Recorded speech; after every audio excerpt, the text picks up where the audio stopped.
యోబు గారు చెప్తున్నాడు. అంటే యోబు గారు దేవుడి దగ్గర లేరా? చెప్పాలి. యోబు గారు దేవుడి దగ్గర లేరా? దుర్మార్గత విడిచిపెట్టలేదు ఆయన వృద్ధులు లేడా? ఇంతవరకు వృద్ధులో ఉన్నారు కదా. అయితే అందులో నుంచి కొన్ని మాత్రం మనం చూస్తే ఏమని బైబిల్ గ్రంథం చదివిస్తూ ఉందంటే యెషయా గ్రంథము 55వ అధ్యాయము 6-7 వచనాలు.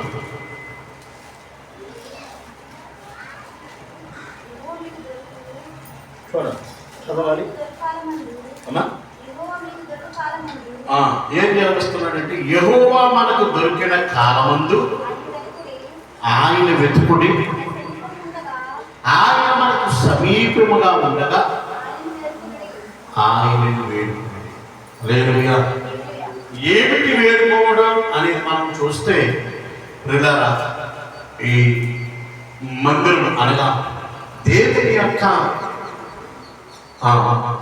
సంఘం అనగా అందరికీ మూడుకున్న దాన్ని సంఘం అంటారు.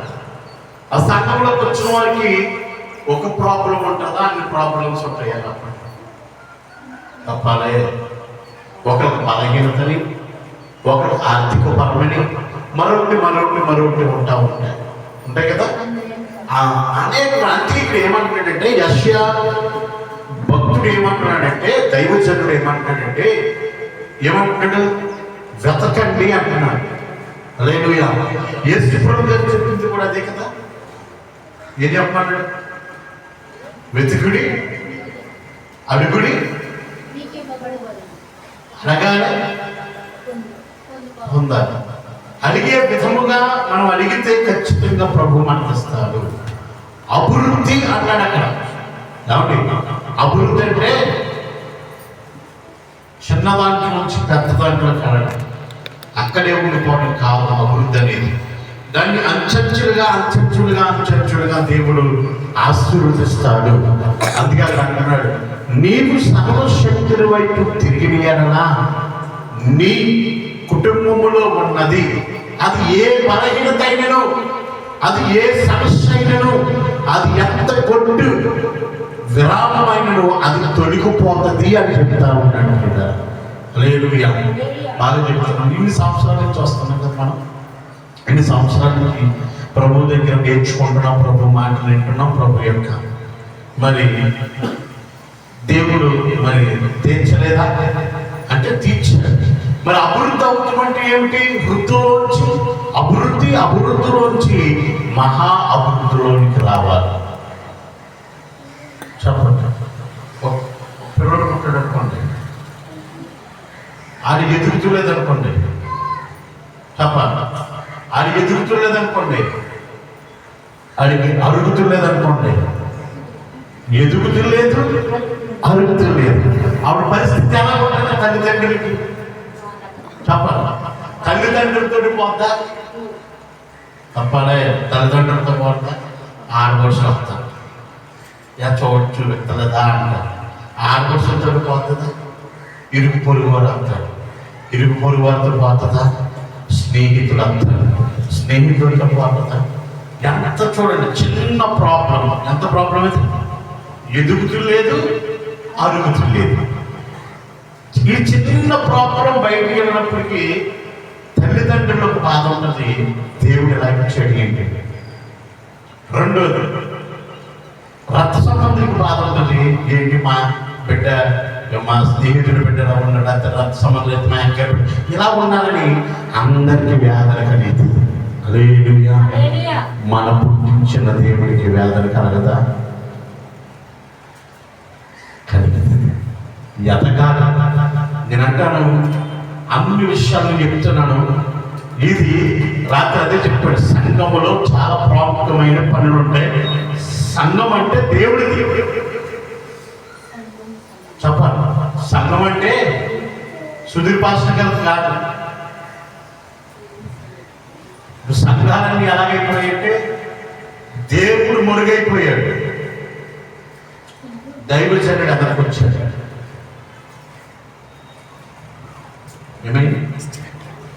దేవుడు తగ్గిపోయి మురుగైపోయాడు. మరుగైపోయాడు. దైవ సేవలు ముందుకు వచ్చాడు. దేవుడు అదే చెప్పాడు, నేను మనిషి కుమారునిగా ఎందుకు వచ్చానంటే ఈ విధానాలన్నీ మీకు చూపించడానికి వచ్చాను. శిష్యుడితో నేను ఎలాగ చేశాను, నేను ఎలాగ తగ్గించుకున్నాను, నేను ఏ ఏ పరిచర్యలు చేశానో అవన్నీ మీరు చేయడానికి నేను మీకు మాదిరి చూపించడానికి వచ్చాను. అది ఫస్ట్ పాయింట్. అందుకే ఇక్కడ అభివృద్ధిలోనికి రావాలి మనము, మన సంఘము, మన బిడ్డలు, మనము. ఒక తల్లి గర్భాన్ని పుట్టిన బిడ్డ అతను ఎదుగుదల అరుగుదల లేకపోతే ఎంత కొట్టుబిట్టులాడుతాడో ప్రియులారా. పేగు బంధం అది చెప్పాలి. ఏ బంధం అది? పేగు బంధానికి అంత ఉంటే మన అందరికి ప్రాణం పెట్టిన బంధం అంత ఉంటుందా? నన్ను కట్టారు కదా, రాఖీ కట్టారా లేదా? కట్టారు రాఖీలు, ఆడు కట్టిన మొత్తం అందరికీ ఆడు కట్టారు మీరు అందరూ కదా. ఎంత బంధం అది చూడండి. రక్ష అనే ప్రియులారా, ఆ బంధానికి అంత ఉన్నప్పుడు యేసయ్య అడిగో బిడ్డ మధ్యాహ్నం 12 గంటలుగా ఆయన పైకి ఎక్కించినప్పుడు, పొడిచినప్పుడు, ఆయన మొత్తం కాచి నీరుగా మారిపోయినప్పుడు, కిందకి తిప్పినప్పుడు, ఆ సమాధిలో పెట్టినప్పుడు ఆయనకి ఒకే ఒక మాట అన్నారు, వీరు ఏమి చేయించున్నారో వీరు ఎరగరు కనుక. చూడండి, అదే అభివృద్ధి అయిన మాట. ఎంత అభివృద్ధిలోకి తీసుకొచ్చాడు చూడండి ప్రియులారా.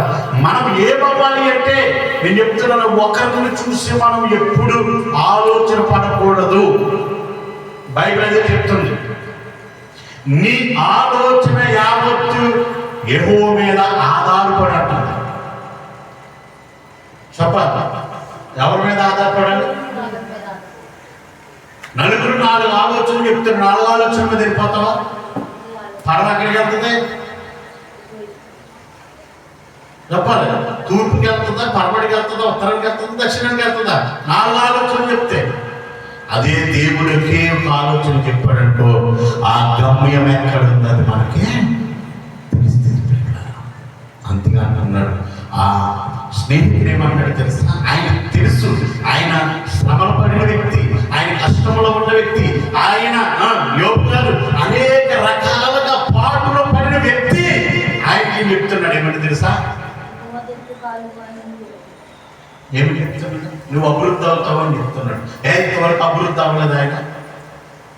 అభివృద్ధి అయిన మనిషి, కానీ ఇంకా నువ్వు అభివృద్ధి అవ్వాలి.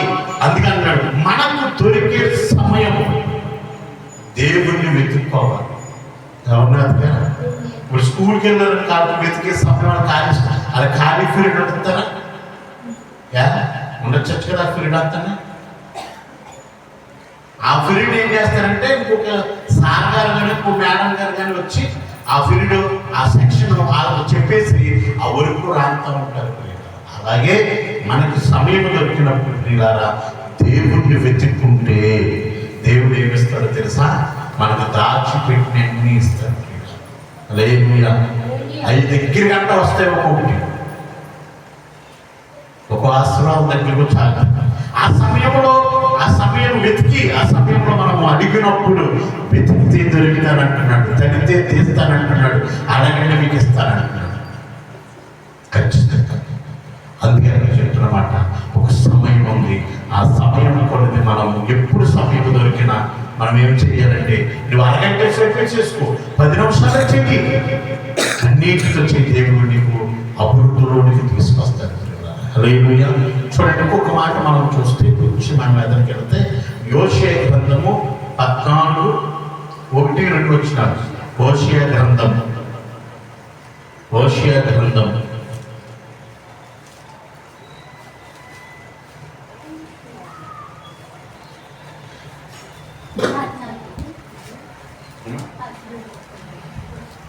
14 అధ్యాయం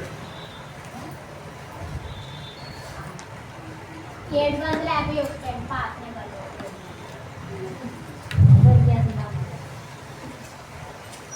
ఉందా? 1-2 వచ్చినారు చూడండి. ఇశ్రాయేలు నీ పాపము చేత నీవు కూలితివి గనుక నీ దేవుడైన యెహోవా తట్టు తిరుగుదుము. మాటలను సిద్ధపరచుకుని యెహోవా యొద్దకు తిరిగి రండి. చాలు. ఇప్పుడు ఎక్కడికైనా ఒక ఉదాహరణ చెప్తున్నాను అమ్మా, మీకు ఒక ఉదాహరణ నేను చెప్తున్నాను. ఒక మాట, మనకు ఒక అధికారి ఏదైనా ఇస్తానన్నాడు అనుకోండి, ఎలాగెళ్తాం? చెప్పండమ్మా, ఎలాగెళ్తాం? చెప్పాలే.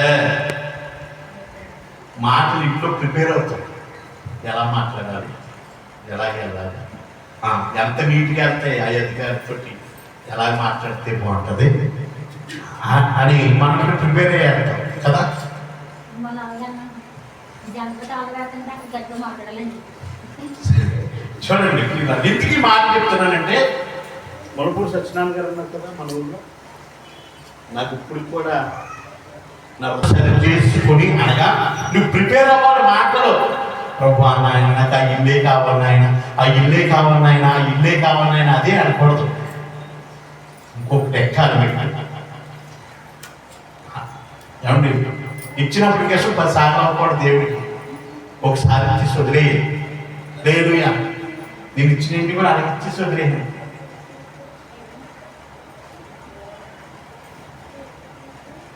ఏమంటాడంటే అధికారి దగ్గరికి ఒకే మాట చాలా చెప్పండి అధికారికి. ఏమంటాడు? రిజల్ట్ అంటాడు, కొట్టేస్తాడు అంతే. టికెట్ ఒక్క 2 సార్లు చెప్పు ప్రభా నాయన రాత్రదే అన్నాడు. గానుగ నువ్వే ఎంత కమ్మగా ఉంటుంది. మనం అంతగా దేవుడు ఏర్పాటు చేసుకున్నట్టు మనకి ఇవ్వాల్సినవి కూడా దాచిపెట్టాడు. నేను అంటున్నాను, మనం అడిగే విధముగా అడిగితే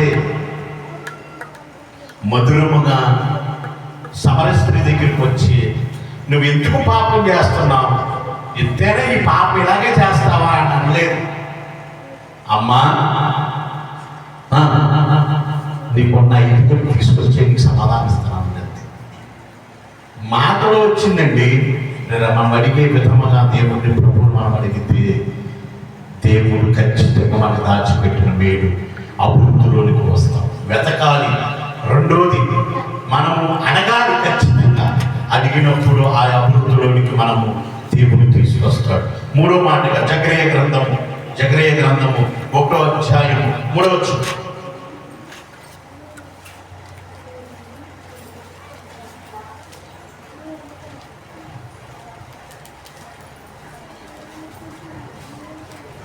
జకరియా గ్రంథం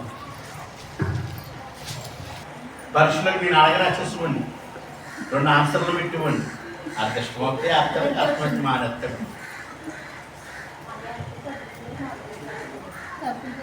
అప్పుడు రాసేసాం, ఇచ్చేసాడు అంతే దేవుడు. వచ్చింది రాంది ఖచ్చితంగా మనము ఎదేది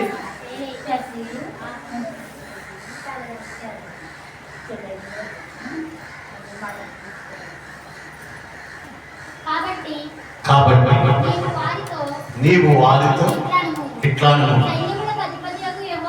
సైన్యములకు అధిపతి యెహోవా సెలవిచ్చినది ఏమనగా మీరు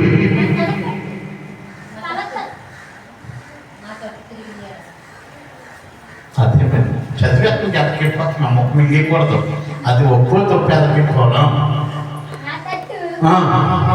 తిరిగి ఎడలా నేను నీ తట్టు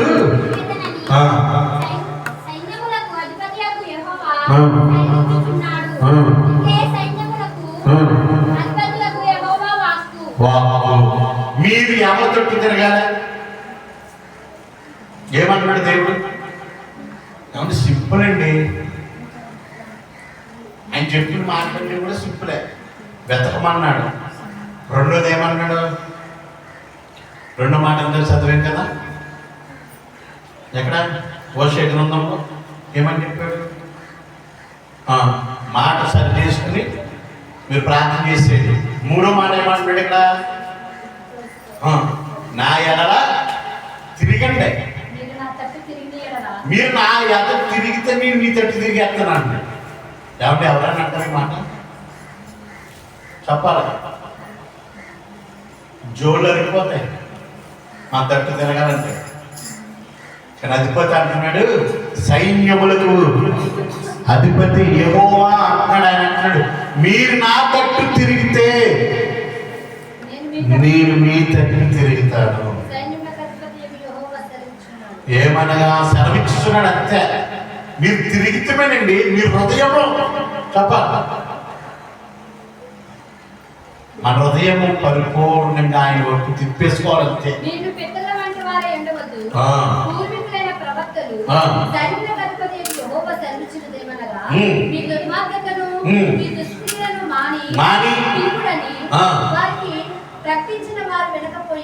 వినకపోయి చాలా మంది మైక్ శాస్త్రం ద్వారా చాలా మంది చాలా రకాలుగా వింటారు. వినేమంటారంటే ఈయనండి ఈయన దేవుడేనండి అంటారు. ఈయన ఒక దేవుడే, కానీ ఒక ప్రత్యేకత ఉంది. హల్లెలూయా హల్లెలూయా.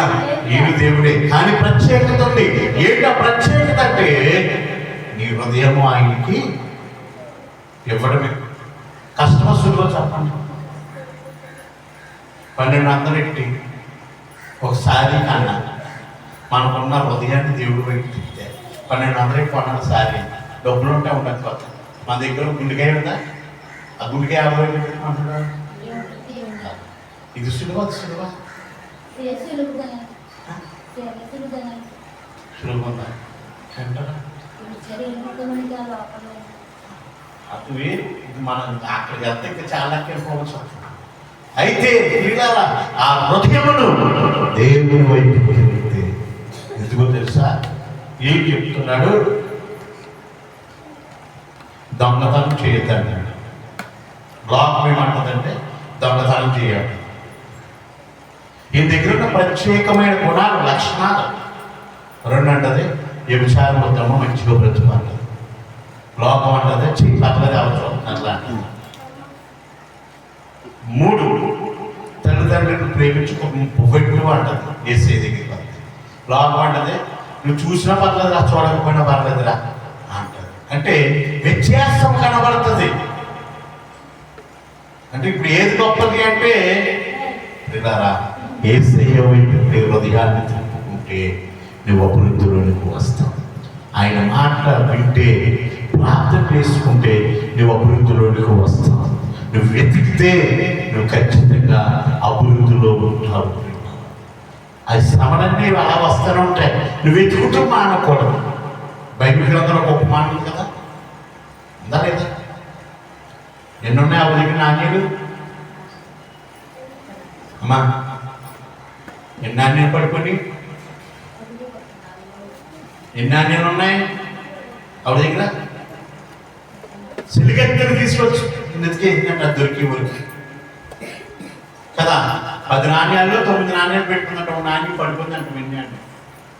అయ్యి బాబో ఈ నాణ్యం పడుకుంది, ఈ నాణ్యం దొరికేది 10కి 10 ఉండాలి అని లైట్ ఎక్కుని చుట్టుపక్కల వాళ్ళందరూ కూడా హెల్ప్ అడిగింది. కొంచెం నతకండి. వాళ్ళు ఏమన్నారంటే వెతుకుతామన్నారు. వెతికారు, దొరికింది. హల్లెలూయా. సంపూర్ణమైన వరకు కూడా ఆవిడ రాలేదు. అంటే మనము ఆ శ్రమలు వస్తూనే ఉంటాయి, కానీ శ్రమను చూసి మనం వెనక్కి మాత్రం వెళ్ళేవారిగా ఉండకూడదు. మనకు అభివృద్ధి, మహా అభివృద్ధి ఉన్నది. వృద్ధిలోనికి తీసుకొస్తారు. ఫస్ట్ విశ్వాసాన్ని పెంచుతారు, నమ్మకాన్ని పెంచుతారు, అభివృద్ధిలోనికి తీసుకొస్తారు. ఇంకా మనం ఎదురు కొనసాగాలి అంటే మహా అభివృద్ధిలోనికి తీసుకొస్తారు. అందుకే ఇక్కడ చెప్తున్న మాట అదే. ఏంటంటే నీ దుర్మార్గతలు అన్నాడు. యోబు గారు చెప్తున్నాడు. ఆయన ఇంతవరకు ఉన్నదే ఇలా దుర్మార్గతకి ఏమి లేడు ఆయన, కానీ ఆ మాట చెప్తున్నాడు. అయితే మనం అడిగినప్పుడు, ప్రార్థన చేస్తున్నప్పుడు ఖచ్చితంగా అడిగితే అది పొంది ఉన్నామని నమ్మి అడగాలి. ఏమడగాలి? పొంది చెప్పాలి. మీకు ఒక ఉదాహరణ నేను ఈ రోజు పాస్పోర్ట్లు పెట్టాం కదా, నెలకి అప్పుడప్పుడు లేదు రాష్ట్రం వచ్చి చూడుకుందామని వేసుకున్నాను. నేను 2వ వారం వెళ్ళి రాష్ట్రం గారు డబ్బులు నాకు ఇచ్చేది, దేవుడికి సేవకులకి ఇచ్చేది అన్నాను.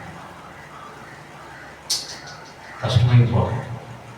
ఒక వారం ఆలోచించింది. 2వ వారం 3వ వారంలో ఏముందంటే ఇంకండి ఆవిడ దగ్గర వేసి సీట్ వేసిన ఆవిడ దగ్గర వెళ్ళి ఇచ్చిన దేవుడి సేవ చెప్తానంటే ఎవరు వెళ్తున్నాను అని ఇంత సంవత్సరమైంది అవలేదు అవలేదు. దేవుడు అద్భుతం ఏంటో తెలుసా? మన చుట్టాలందరూ వచ్చాక దేవుడు చూస్తే ఆశ్రమం చూసి నేను తప్పించేద్దామని చాలా ట్రై చేసింది 5-6 సంవత్సరాల నుంచి. ఫ్రిడ్జ్ తెద్దామని తప్పించేద్దాం వచ్చాను. రాష్ట్రం గారు అదే పదంతో ప్రార్థన బలంగా దేవా మా మా యజమాని హృదయం కూడా మార్చిన ఆయన. బండి మీద కూడా అదే ప్రార్థన, ఇంటికి వచ్చిన అదే ప్రార్థన. కూర్చుంటే ఏదో ఒకటి ఉపయోగపడుతుంది నాయన నాయన నాయన. కానీ దేవుడు నా మాట కొట్టేసి ఆవిడ మాటకే టిక్ అండ్ రైట్ పెట్టేది. నిన్న మా వదిలి గారు ఫోన్ చేసి మీకు నేను ఫ్రిడ్జ్ కొంటున్నాను, ఫ్రిడ్జ్ ఎట్టుకెళ్ళండి, డబ్బులు ఏమని వేయాలా అని అడిగాడు. మరి కష్టంలో ఉన్నాం మనం, మరి అడగదు పెట్టింది మాకు పరిపూర్ణంగా పెడితే అంటే నేను మీ మామయ్య గారిని అడిగేలే అని. ఎవరినే? నాన్నగారు. వాళ్ళిద్దరు కలిపి 27వ తారీఖున వినాయక చవితి వెళ్ళమన్నాడు. అవుతే అప్పుడు ఆగస్టు 15 తర్వాత రోజున దేవుడు ఇస్తారు. ఆవిడ 5 సంవత్సరాల నుంచి పట్టేసుకుంది ఈశ్వరరావు గారిని గట్టిగా. కావాలి కావాలి ఆయన కావాలి ఆయన కావాలి, ఈయన మా యజమాని హృదయం కూడా మార్చిన ఆయన అని పట్టేసుకుంటే దేవుడు మనం వచ్చాక రైట్ చేసి వారు మనం కూర్చోబెట్టింది సేవకుడికి ఇచ్చింది, మనం ఇచ్చింది 10,000. దేవుడు 10కు 10 వేసి 22,000 అంటే ఫ్రిడ్జ్, 22,000 ఆఫర్ ఇచ్చిన 20,000 మనం అడగకుండా దేవుడు ఇంటికి నడుపు. అంటే దేవుడు అన్యాయం చేస్తుందా? మనం ఎంత ఖర్చు పెట్టాం? నేను 10 ఖర్చు పెట్టాను. నేను అడిగాను కూడా మా వదిలి గారు ఏమని వేయాలండి, ఏమయ్యారు మనం అంటే చూడండి ఎంతైతే మనము ఖర్చు పెడతామో, ఎంతైతే నేను అంటాను నేను ఎవరికి సేవకుడికి ఇచ్చినా, సంఘంలో ఖర్చు పెట్టినా, లేకపోతే ఎవరు వచ్చి నేను ఒకటే అనుకుంటాను, నేను దేవుడికి ఇస్తున్నాను అనుకుంటాను. హల్లెలూయా. నేను ఏ సేవ చిన్న సేవ నా సేవ నన్ను ఒకటి రాదు, అతని అంత సేవకు సేవకు అంతే. ఆయన రాను నా దగ్గర కలిగి ఉన్నదే ఇస్తాను. మన అంతమంది సేవకులు ఉన్నారు. ప్రభుత్వం ఆగస్టు 15 10 నేను పాస్టర్ గారి 51 సంవత్సరం మనం ఇచ్చినది మళ్ళీ దేవుడు మనకి డబ్బులుగా మనకి ఇచ్చేస్తాను. ప్రియులారా హల్లెలూయా. ఏలియా తాతయ్య గారికి 5,000 ఇచ్చిందమ్మ అక్కడ మందిరం పెట్టినప్పుడు. కరెంటు కరెంటుకి 2,000, కరెంటు బిల్లు 2,000 ఇచ్చింది. మేకలు ఎంచుకోమని. ఇవాళ దేవుడు మనకి మేకృతిని ఇస్తున్నాడు చర్చికి. చూడండి ఇచ్చినది ఎక్కడికి పోదండి. నేను చెప్తున్నాను, నేను నేర్చుకున్నది అది. అందుకే ఇవాళ దేవుడు మనం 5 ఉన్నా 4 ఉన్నా ఇవాళ అక్కడ వేలమంది ఉన్నాడు. దేవుడు నన్ను తలగా పెడుతున్నాడు. హల్లెలూయా హల్లెలూయా. లక్షల లక్షల కోట్లు వచ్చేసి ఇవాళ ఎక్కడెక్కడో మన మండలాల్లోనే ఎక్కడెక్కడ దాచి పెడుతున్నారు. ప్రియులారా ఖర్చు పెట్టి ఒక విధవరానికి పెడితే ఆశీర్వాదం. ప్రియులారా బైబిల్ చెప్తుంది. అలా చేసినప్పుడు దేవుడు మనకి, నేను రాత్రి చెప్పాను కదండి, ఆయనకి కాలు చెయ్యలేదు. నిజంగా ఆయన సామాన్యంగా ఉన్నాడు. నిజంగా ఆయన మాట తీరు చూస్తే ఒక నిజంగా వండర్ఫుల్గా మాట్లాడాడు. దగ్గర చేర్చుకున్నాడు నన్ను. నేను ఎవరో ఆయనకి తెలియదు, కానీ ఆయన చెప్పిన మాట ప్రతిదీ కూడా అక్షరాలుగా ఆయన కుష్ఠరోగులు చేసిన సేవ. నిజంగా ఆయన ఇంటికి చేస్తే ఆయన దేవుడు ఆయన ప్రాణాన్ని నిలబెట్టాడు. ఉంది అమౌంట్ ఉంది ఉంటే ఇలా అమౌంట్ నుంచి చాలా మంది భూమి విడిచి వెళ్ళిపోయారు. లేదు లేదా చెప్తున్నాను, మనం అభివృద్ధిలోనికి రావాలి అంటే దేవుని దగ్గర నువ్వు ఖచ్చితంగా విత్తాలి. విత్తినప్పుడు అది చిన్నదో పెద్దదో విత్తే అంతే, దానికి రెట్టింపు ప్రతిఫలం ఖచ్చితంగా పొందుకుంటాడు. మహాభివృద్ధిలోనికి రావాలి. వీళ్ళితేనా ఇలాగే ఉన్నారా అనే మాట బయట రాత్రి అదే పొట్టుదలకు ప్రార్థన చేస్తున్నారు. క్రైస్తవుడు అంటే అనగా దేవుడు తెలుసుకున్న బిడ్డ ఎవరైనా వాళ్ళు ఒక ఉన్నతమైన శిఖరాల్లో ఉన్నారు. లేదు అదే చెప్తున్నాడు. వాళ్ళ దుర్మార్గతను విడిచిపెట్టి మీరు ప్రార్థన చేయండి, నేను ఇస్తాను అంటున్నాడు. యెషయా గ్రంథం 33:17. 33:17 యెషయా గ్రంథం ఏముందమ్మా? నీతిని అనుసరించి నడుచుచు యథార్థముగా మాట్లాడిన వాడు నిబంధన వలన వచ్చి లాభం ఉపేక్షించుచు లంచం పుచ్చుకోకుండా తన చేతులు మలుపుకుని హత్య అను మాట వినకుండా చెవులు మూసుకుని చెడితనమును చూడకుండా కన్నులు మూసుకుని వాడు ఉన్నత స్థలమున నివసించును. ఉన్నత స్థలంలో కృష్ణుడు మాట్లాడు. రెండు మాటలు. ఇప్పుడు ఇక్కడ ఉన్న అందరూ ముక్కు సూటిగా మాట్లాడతాం. మాట్లాడమా ఉన్న మాట మొఖం మీద పడతామా పట్టమా? పైకెత్తనప్పుడు తొందరగా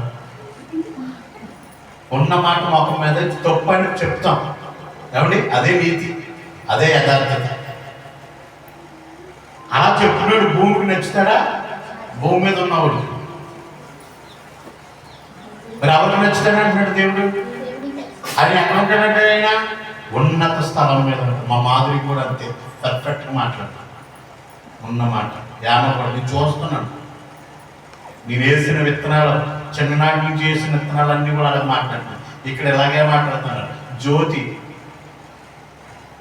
దినం పిల్ల ఆవిడ చిన్నప్పటి నుంచి ముక్కు ఇప్పుడు కూడా అలా మాట్లాడు. ఉన్న మాట ఉన్నట్టుగా అంటే ఉంటే ప్రేమిస్తారు, లేకపోతే వెళ్ళిపోతారండి. దేవుడు మాట ఉన్నాడు ఏంటంటే ఇప్పుడు కూడా అదే మాట అంటారు. ఎందుకు తెలుసా? ఆయన ఎక్కడ ఉంటారో తెలుసా? అలాంటి వారు ఎక్కడ ఉంటారో తెలుసా? ఒక ఉన్నతమైన స్థితిలో ఉంటారంట. రెండు మాటలు చెప్పేసి ఇంకో రెండు మాటలు చెప్పేస్తే అది కాదు. ఎందుకంటే పర్ఫెక్ట్గా అది నీతి యథార్థత అనుసరించిన వారికి అది దేవుడు కార్యముగా సిద్ధి చేస్తాడు. హల్లెలూయా. ఆయన ఎక్కడ ఉంటాడంట? ఉన్నతమైన స్థితిలో ఉంటాడంట. కాబట్టి దేవుళ్ళు మనం ఉన్నతంగా ఉన్నామండి. ఈ లోకం ఎంతండి?